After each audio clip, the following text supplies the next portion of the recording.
Fala, minha gente, você tem acompanhado esse debate aí da jornada 6 por 1? Eu sei que você está acompanhando, que isso aí explodiu nas redes sociais, mas vamos dizer que tem alguém que não saiba do que se trata. Significa você trabalhar 6 dias da semana e folgar uma. É você trabalhar de segunda a sábado e folgar no domingo. O que é a proposta? A proposta é transformar de 6 por 1 para 4 por 3. É você trabalhar 4 dias da semana e folgar 3. Você trabalha de segunda a quinta e folga de sexta a domingo, mantendo o mesmo salário. É evidente que esse 6 por 1 atinge mais o comércio. A maioria trabalha às 5 por 2, trabalha de segunda a sexta e folga sábado e domingo. Mas a proposta vai além, é 4 por 3.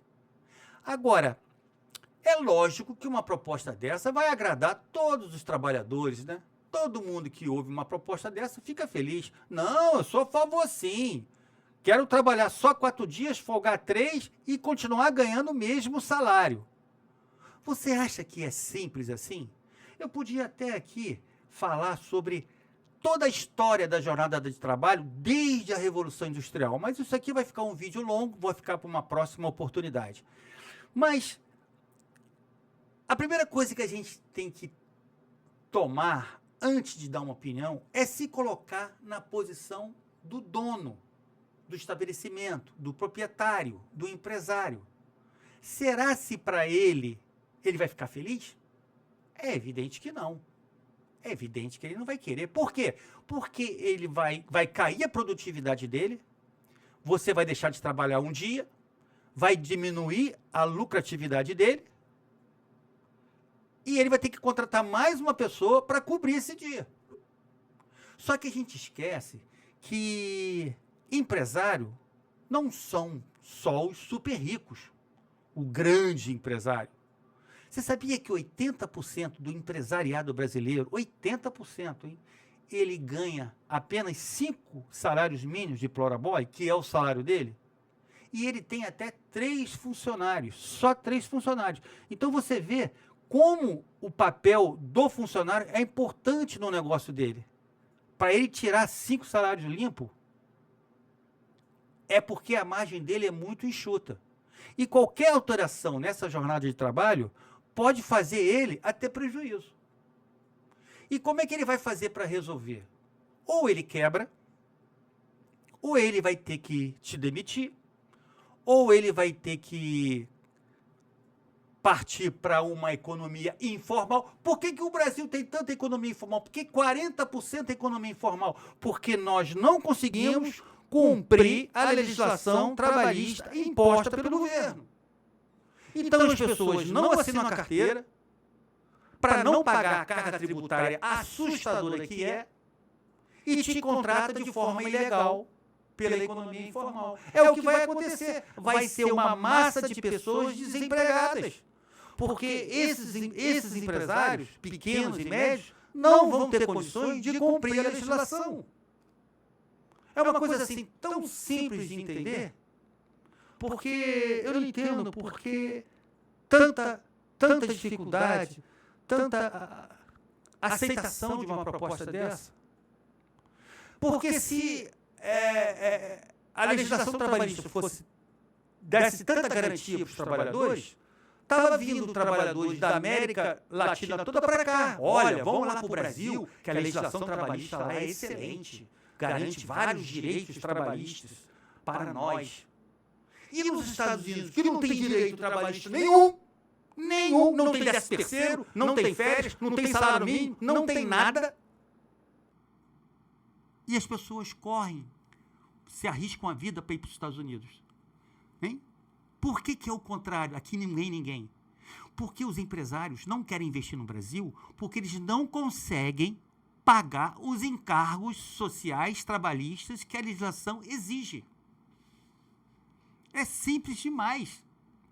Porque se você recebe R$ 1.500, a empresa paga quase R$ 4.000 no conjunto, que vão para o bolso do governo. Não é, você acha, você ganha pouco, mas para o empresário é caro, porque ele para assinar a sua carteira, ele tem que pagar vários encargos. inviabiliza dele vir para o Brasil, investir, fora a burocracia, fora as ações trabalhistas, fora a fiscalização, as multas, toda a dificuldade para você abrir um negócio no Brasil. Em vez de a gente criar as condições, um ambiente propício para atrair investidor, para atrair investimento, para atrair o capital externo para cá, para gerar emprego para a gente faz o contrário. A gente faz justamente o contrário. Nós temos que dar liberdade para as pessoas, criar um ambiente favorável para que as pessoas investam daqui para gerar emprego. O seu salário só vai aumentar quando a gente enxugar toda essa massa de pessoas desempregadas, que são 6 milhões de pessoas que estão desempregadas. Porque o cara pode, se você pede um aumento para ele, ele vai chegar para você, não, vou te demitir. Porque eu consigo contratar uma pessoa para substituir você, ganhando menos ainda. Porque tem muita gente desempregada. Então, para a gente aumentar o nosso salário, nós precisamos enxugar a massa de desempregado. O patrão, ele tem que saber que se você sair, ele não vai ter ninguém para colocar no seu lugar. Na hora que a gente chegar nesse estágio, aí você vai chegar para ele, patrão, eu quero um aumento. Porque senão eu recebi um convite para trabalhar em outra empresa ali para ganhar mais do que eu recebo aqui. Não, peraí, vou te dar um aumento, ainda vou te dar um 13º, ainda vou te dar umas férias, ainda vou te dar um FGTS, vou te dar uma melhoria. É só nessas condições, é lei do mercado que regula os preços. Isso funciona para o salário também.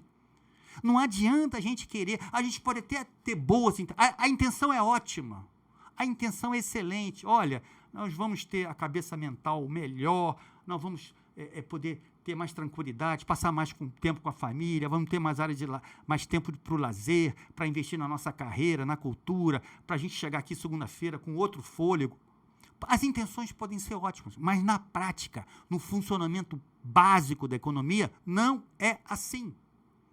E nos países, mas na Itália é assim, mas na Noruega, na Dinamarca, a produtividade deles é outra coisa. Para você ter noção, um americano, 1 hora de um americano trabalhado é a mesma coisa que 4 horas de um brasileiro. Na Noruega, por exemplo, 1 hora do norueguês é 8 horas do que um brasileiro trabalha. Isso é produtividade. O que é lá? Tem tecnologia, o cara tem formação educacional. Aqui, por exemplo, nós temos uma mão de obra qualificada, uma indústria ainda artesanal. Por exemplo, vou dar um exemplo para você na construção civil. Você levanta uma parede na construção civil, tijolo por tijolo, bota uma argamassa, aí depois embossa, depois pinta. É ou não é? Nos Estados Unidos, a parede vem pronta, é montada, né? Um exemplo de produtividade. Então, o tempo que a gente faz para levantar uma parede no Brasil é muito maior do que nos Estados Unidos por essa matéria. Então, lá eles têm produtividade para trabalhar menos horas do que a gente. Então, nós temos toda uma lição de casa para fazer antes de chegar nesse ponto. Então, gente, nós estamos distantes de ter uma jornada de trabalho 4x3. Temos muito trabalho para fazer. A primeira coisa que tem que fazer é tirar esse governo daí. Um governo que é negacionista econômico, que não entende essas regras de economia. Então, em 2026, nós temos que fazer a nossa parte, né? Tirar essa gente que não entende de economia, colocar um governo que possa fazer essas reformas para, então, lá na frente, a gente se beneficiar. Tá certo? Um abraço!